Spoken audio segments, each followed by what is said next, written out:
Bismillahirrahmanirrahim. Assalamualaikum warahmatullahi wabarakatuh. Berita Al-Hijrah 6 Ogos bersama saya Wan Kamarudin Wan Ibrahim dan berikut tajuk utama malam ini.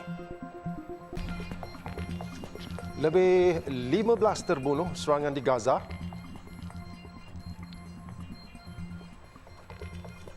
Juga upah tidak menentu, pesanan berkurang, jejas pendapatan penghantar makanan.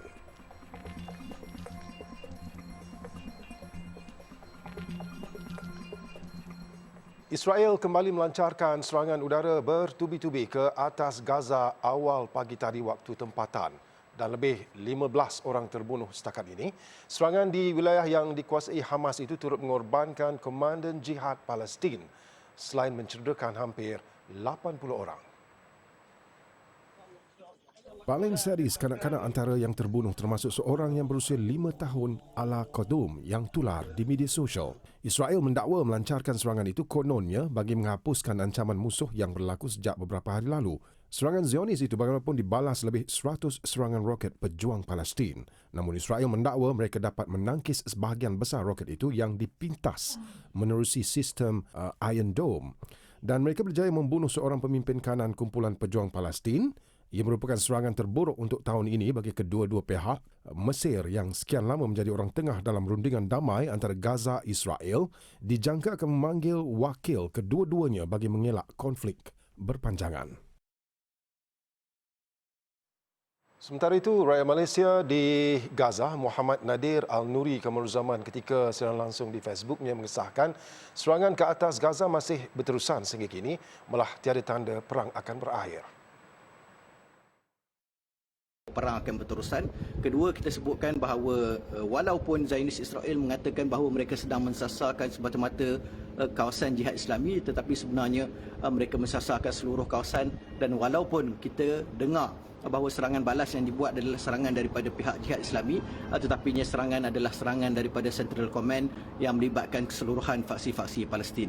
Jumlah syuhada ataupun jumlah kecederaan amnya semakin meningkat kerana serangan masih lagi berterusan sehingga saat ini, dan mengikut bacaan mutakhir hasil pertemuan di antara PM kepada Israel iaitu Yair Lapid bersama-sama dengan Menteri Perang mereka iaitu Benny Gantz telah menyebutkan bahawa perang tidak akan dihentikan dan serangan akan berterusan ke atas bumi Gaza. Dan untuk makluman kalian disebutkan bahawa serangan Israel pada kali ini kononnya mensasarkan kawasan-kawasan yang dipegang oleh jihad Islami sahaja. Jadi kita tahu, kita biasa dengar adanya di bumi Palestin ini kumpulan Hamas yang mana sayap tenteranya ialah Brigade Izzuddin Al-Qassam, dan kumpulan kedua terbesar ialah jihad Islami yang mana kumpulan ketenteraannya ataupun sayap ketenteraannya ialah Saraya Al-Quds, dan di bawahnya ataupun selain daripada mereka ada kumpulan-kumpulan yang lain seperti Brigade Al-Aqsa di bawah Fatah dan brigade-brigade yang lain sebagaimana yang kalian nampak. Tambah Muhammad Nadir, serangan seumpama ini kerap berlaku menjelang pilihan raya Israel bagi membuktikan kekuatan masing-masing dalam melindungi rakyat Israel sebagaimana yang pernah berlaku sebelum ini. Sementara itu, tentera rejim dilapor menahan 19 anggota kumpulan pejuang jihad Islam di tebing barat selepas melancarkan serangan kubu mereka di Gaza. Israel didakwa meletakkan anggotanya untuk melakukan operasi tangkapan di beberapa lokasi di tebing barat untuk menahan pejuang berkenaan. Pertempuran terbaru di Gaza sebenarnya tercetus selepas Israel menahan Basim Al-Saadi, seorang komander jihad Islam yang didakwa mendalangi beberapa serangan di tebing barat. Jihad Islam, sebuah kumpulan pejuang kuat yang berada di semenanjung Gaza dan tebing barat, wilayah yang diduduki Israel sejak 1967.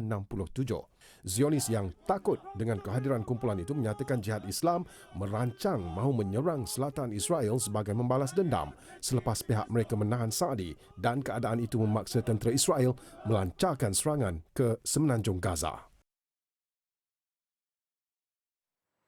Baik, kita beralih ke perkembangan dalam negara. Kerajaan sentiasa tegas dalam memerangi orang tengah serta kewujudan kartel dalam sektor pertanian dan rangkaian bekalan makanan yang telah menyebabkan kenaikan harga makanan dan inflasi. Perdana Menteri Datuk Seri Ismail Sabri Yaakob dalam pada itu menggesa Kementerian Pertanian dan industri asas tani MAFI untuk mengembalikan usaha jihad memerangi orang tengah yang pernah dilaksanakan 8 tahun lepas.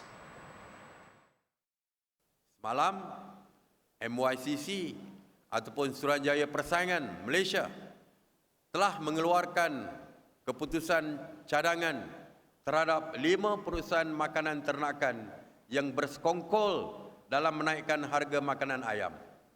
Ini amaran kerajaan terhadap mana-mana kartel yang cuba memanipulasi harga dan pasaran.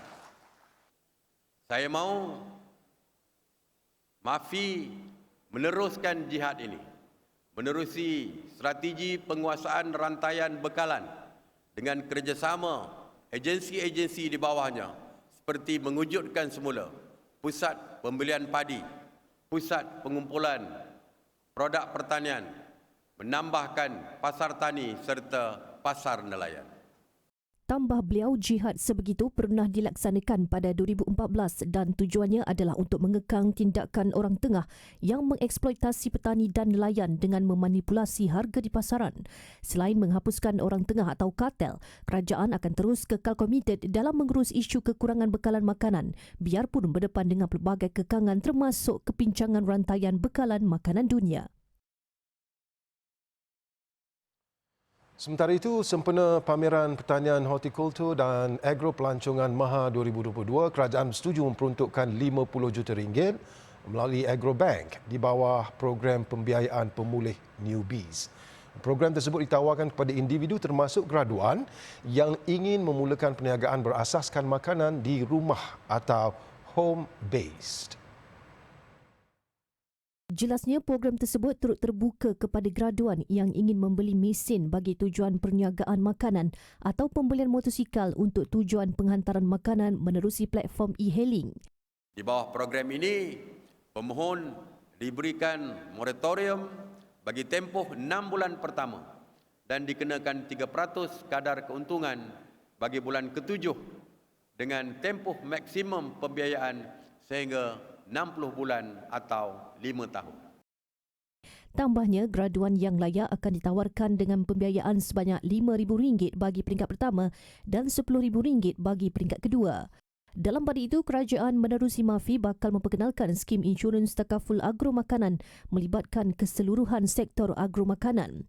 Sebagai permulaan, subsektor padi dan beras telah dipilih sebagai projek rintis kementerian yang bakal memanfaatkan 189,500 pesawah padi sebelum diperluas kepada sektor lain seperti perikanan, tanaman serta subsektor industri makanan lain.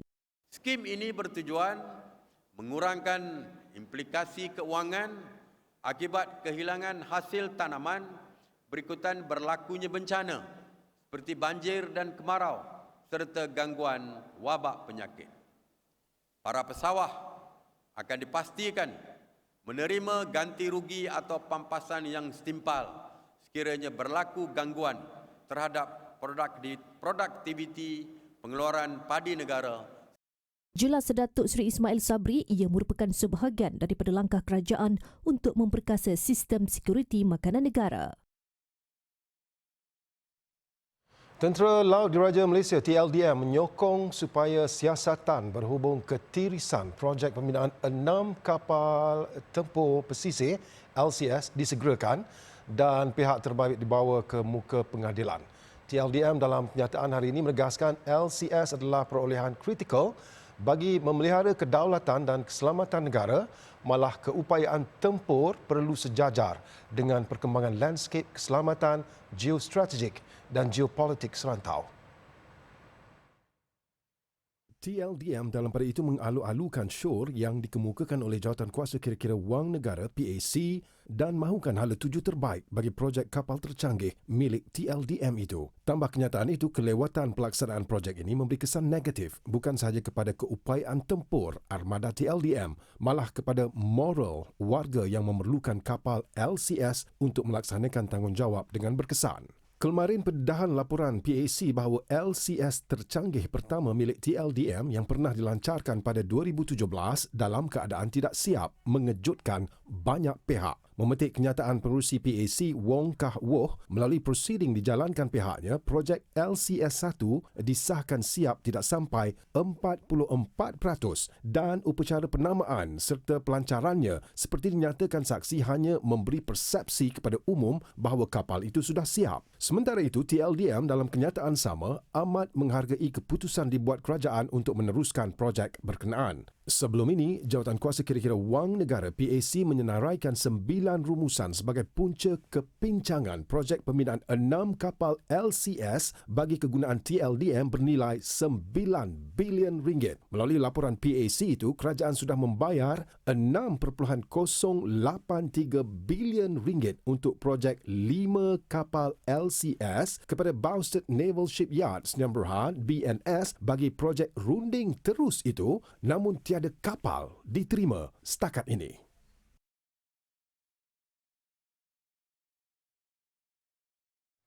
Upah pengantaran tidak menentu yang diberikan syarikat P-Hailing antara faktor ketidakpuasan hati dalam kalangan penghantar makanan sejak akhir-akhir ini, dan mereka turut mendakwa kos upah minimum sedia ada tidak relevan dengan peningkatan kos sara hidup. Dan lebih tertekan, pesanan yang diperoleh daripada pelanggan berkurang mendadak berbanding sebelum ini. Jadi wartawan Khadijah Faisal ada butirannya. Keluhan itu disuarakan sebahagian penghantar makanan yang ditemui Berita Al-Hijrah siang tadi. Individu yang mahu dikenali sebagai Jad mendakwa upah penghantaran yang diterima tidak tetap, malah lebih rendah berbanding sebelum ini. Contoh job 7 km kan, hantar 7 km, dia bayar RM7.50. Dulu kadang boleh dapat RM8 lebih dekat RM9. Pada saya tak perlu naikkan tinggi sangat pun. Base fare pada saya lah, yang paling rendah sekurang-kurangnya RM6 lah untuk yang base fare yang paling rendah. Seorang lagi penghantar makanan yang hanya mahu dikenali sebagai Syuaib berkata upah penghantaran itu jelasnya tidak padan dengan kos yang perlu ditanggung mereka, sedangkan kos makanan yang dikenakan terhadap pelanggan turut dinaikkan. Memang saya rasa terlalu sikit lah, sebab kita pun nak isi minyak pakai petrol bukan pakai air. Lagi untuk servis minyak hitam semua barang dah naik kan. Lebih terbeban kata mereka apabila pesanan yang diperoleh semakin berkurang sehingga 20%. Kalau part time sehari dulu boleh dapat cecah 200 ringgit. Sekarang 150 pun cungap juga nak dapat. Menurut mereka, jumlah penghantar makanan yang semakin bertambah selain harga makanan yang meningkat antara punca pesanan pelanggan berkurang. Perkara itu turut diakui seorang pengurus kafe di Ibu Negara, Amir Syafiq Zainuddin. Order daripada GrabFood tu sebenarnya sangat berkurang lah, GrabFood dengan Foodpanda. Shopee Food pun lately ni memang agak berkurang juga. So kita daily biasanya kita boleh dapat dalam 30 dan ke atas order lah. Itu biasanya yang paling sikit lah. Tapi macam semalam nak cecah 20 pun tak dapat. Semalam hampir 100 penghantar makanan hadir menyerahkan memorandum mengandungi 6 tuntutan terhadap sebuah syarikat penyedia perkhidmatan P-Hailing di ibu pejabat organisasi tersebut. Khadijah Faisal melaporkan untuk Berita Al-Hijrah.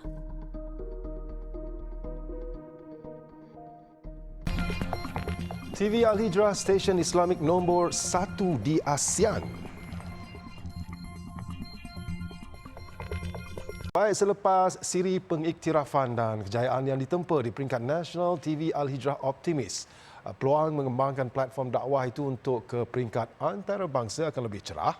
Terbaru, saluran TV patuh syariah pertama negara itu menerima pengiktirafan number 1 ASEAN Most Promising Islamic TV Station 2022 pada penganjuran Indonesia Magazine Award 2022 di Jakarta malam semalam. Ardi Herman Muhammad Marzi di Indonesia melaporkan. Baik, satu lagi khabar gembira buat TV Al-Hijrah sekaligus memberi kemanisan bersempena dengan ulang tahun TV Al-Hijrah yang ke-12 baru-baru ini. Bukan di Malaysia tetapi Indonesia turut memperakui keunggulan TV Al-Hijrah sekaligus menobatkan TV Al-Hijrah sebagai salah satu penerima pada anugerah berprestij di Jakarta, Indonesia. Hadir menerima penganugerahan itu Ketua Kumpulan Integrasi Media dan Hal Ehwal Korporat TV Al-Hijrah, Saiful Lizan Siddiq, yang mewakili Ketua Pegawai Eksekutif TV Al-Hijrah Namanzi Haris. Jelasnya anugerah ini menterjemah bahawa kandungan TV Al-Hijrah mula mendapat tempat dalam kalangan masyarakat di luar negara, khususnya di ASEAN dan program-programnya mula diiktiraf di peringkat yang lebih tinggi. Tanpa kita sedari, kita telah diperhatikan bukan saja oleh orang Malaysia, masyarakat Malaysia, malah juga di peringkat antarabangsa. Dan Indonesia kita pun tahu Indonesia sebuah negara yang mempunyai berbagai bilang agama dan juga mempunyai penduduk yang sangat padat dalam 270 juta orang. Jadi ini merupakan potensi yang cukup besar bagi TV Hijrah untuk meneroka ruang yang lebih luas di luar sempadan Malaysia melalui kandungan-kandungan yang kita terbitkan, insyaAllah. Panel juri sepakat memberikan anugerah itu kepada TV Al-Hijrah berdasarkan kriteria antaranya tata kelola dan pengurusan yang baik, hubungan dengan pelabur dan pengiklan, tanggungjawab sosial dan credibility. Yang pertama latar belakang pelaksanaan, yang kedua adalah pelaksanaannya sesuai atau tidak, dan yang ketiga itu adalah dampaknya sebesar apa, yang keempat adalah hasil sebesar apa, dan yang terakhir kelima adalah jangkauan. Seberapa besar jangkauan yang berdampak pada masyarakat tadi. TV Al-Hijrah sebagai pemenang dari ASEAN Most Promising Islamic TV Station 2022, kita berharap terus dapat berkembang, terus memberikan edukasi yang bermanfaat bagi masyarakat. Pengiktirafan turut diberikan kepada syarikat-syarikat dan perusahaan dimiliki pengusaha beragama Islam yang menepati kriteria penilaian juri, terutama dalam aspek memberi impak dan manfaat kepada masyarakat, selain urus tadbir yang cekap di sebalik cabaran pandemik. Alhamdulillah, mereka melihat kami adalah sebuah institusi yang fokus kepada pemuda. Anak-anak muda yang tidak hanya belajar secara intelektual saja, tetapi secara spiritual juga kami perhatikan. Dan mereka melihat di sosial media, kami selalu eksis. Alhamdulillah. Alhamdulillah, memang karena kita punya cabang yang ada 2 tadi, kuliner dan properti. Ternyata saling mendukung, jadi boleh loh pengusaha itu punya banyak cabang. Jadi ketika satu tidak berjalan, satu tetap berjalan. Nah itu yang bikin saling mendukung. Alhamdulillah kami tidak terlalu merasakan COVID itu. Laporan Ardi Herman Muhammad Marzi, Jakarta untuk Berita Al-Hijrah. Tahniah TV Al-Hijrah dan Bincang Niaga TV Al-Hijrah diteruskan lagi tahun ini dengan tawaran pakej iklan yang lebih menarik dan berbaloi. Bertemakan Bincang Niaga Revival 2022, Ketua Unit Kumpulan Integrasi Media Ainur Mardiah Zahra Abdullah berkata, siri berkenaan antara komitmen TV Al-Hijrah bagi membantu usahawan terutama IKS untuk bangkit semula selepas mengalami detik-detik mencabar ketika pandemik COVID-19. Jadi pada Bincang Niaga Revival kali ini, kita menawarkan package-package yang akan membantu IKS kita untuk menstrategikan dan mempromosikan semula perniagaan produk mereka, dan kita menganggap bahawa ini adalah inisiatif daripada TV Al-Hijrah untuk terus kekal menyokong IKS agar jangan give up. Kita telah melalui cabaran pandemik 2 tahun, ada yang gulung tikar dan sebagainya, ada yang berhenti beroperasi seketika. Mari bangkit semula, ayuh bersama dengan TV Al-Hijrah, biar kita bantu dari segi promosinya agar perniagaan yang dulu terhenti seketika dapat dihidupkan kembali. Pihaknya menawarkan lebih banyak slot iklan menerusi program-program utama di TV Al-Hijrah selain pakej promo ekstra kepada 50 usahawan yang terpilih. Jelasnya promosi iklan di kaca televisyen memberi impak tersendiri berbanding hanya mempromosikannya di media sosial semata-mata. Kita ada macam-macam program.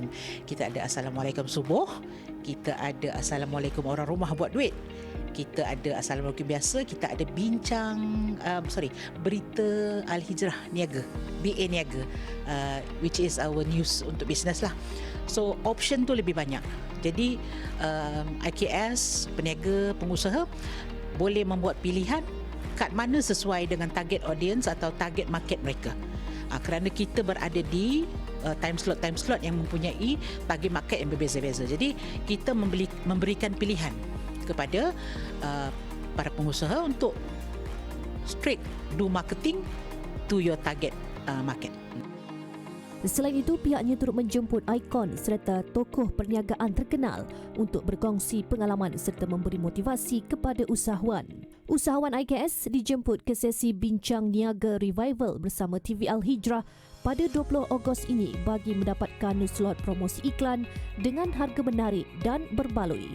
Daftar sekarang di www.tvalhijrah.com/bincangniaga atau scan QR Code yang tertera.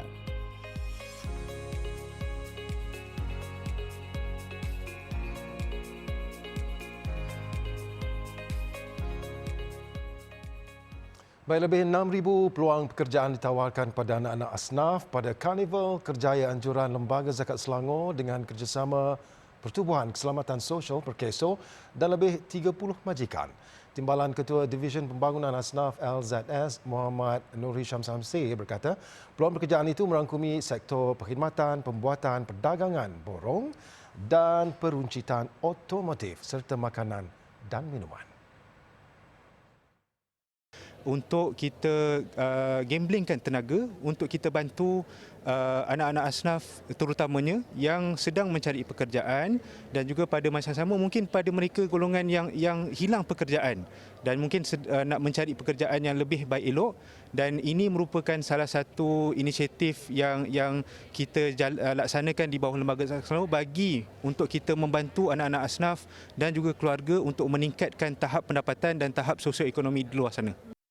Zakat Selangor dalam pada itu menyasarkan sekurang-kurangnya 300 hingga 500 asnaf mendapat tempat di pasaran kerja menerusi karnival yang kali pertama diadakan dalam skala yang besar ini. Beliau berkata demikian kepada pemberita selepas melawat ruang karnival yang diadakan di Shah Alam siang tadi. Inisiatif Kerjaya LZS merupakan salah satu strategi pembangunan asnaf yang terkandung dalam blueprint pembangunan asnaf bagi membantu golongan penerima zakat keluar daripada garis kemiskinan, seterusnya menaik taraf kehidupan sehingga mampu menjadi pengeluar zakat.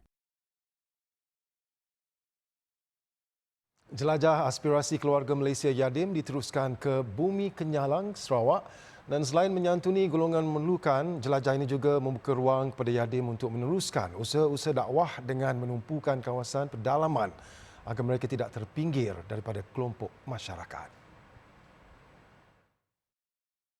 Ketua Pegawai Eksekutif Yadim Kamarul Arif Suh berkata usaha ini tidak hanya tertumpu kepada golongan Muslim sahaja, malah golongan bukan Islam bagi memperlihatkan bahawa Islam itu indah dan mementingkan silaturahim.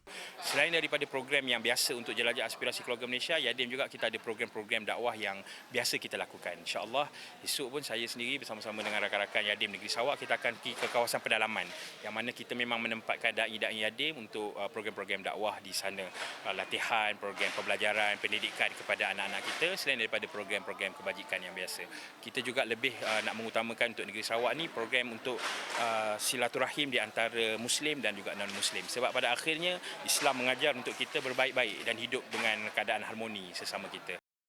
Kamarul berkata demikian ketika berucap semasa perasmian program Free Open Market Souk sempena jelajah aspirasi keluarga negeri Sarawak di Masjid Abiyad, Kuching. Sementara itu, beliau turut menekankan fungsi masjid yang bukan hanya sebagai pusat ibadah semata-mata, malah turut berperanan untuk menjaga kebajikan masyarakat setempat.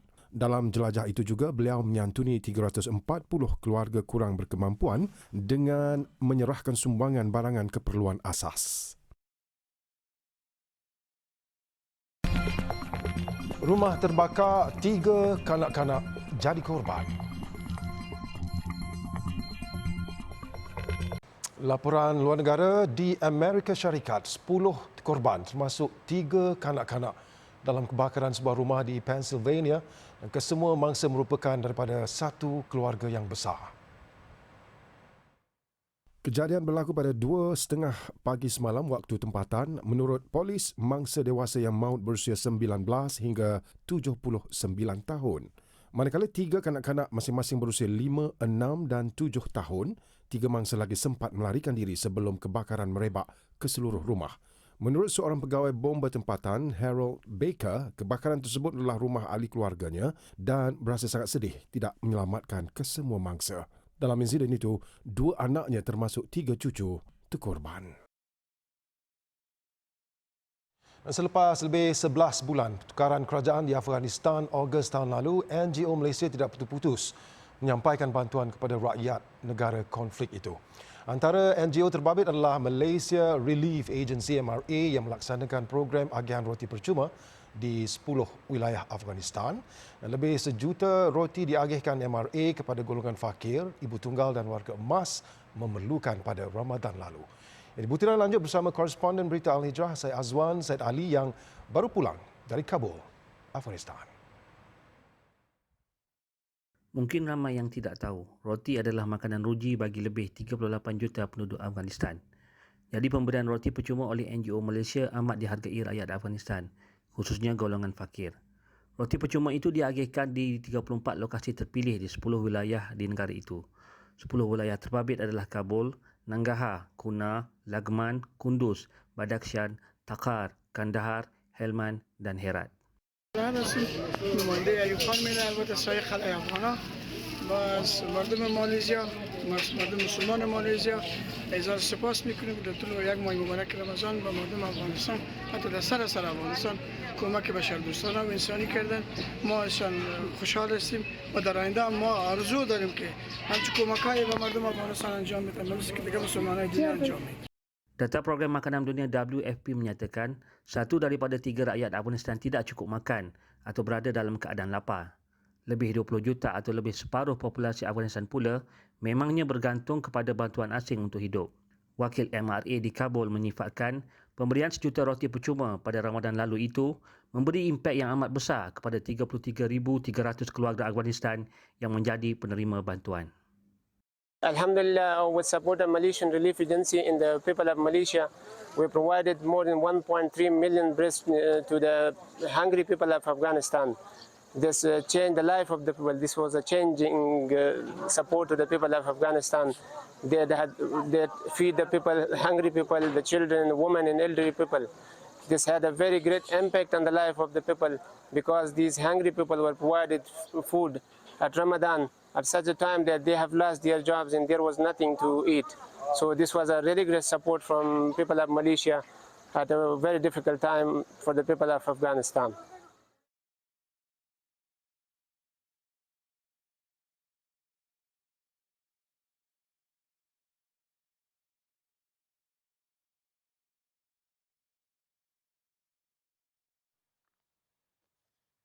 Afghanistan.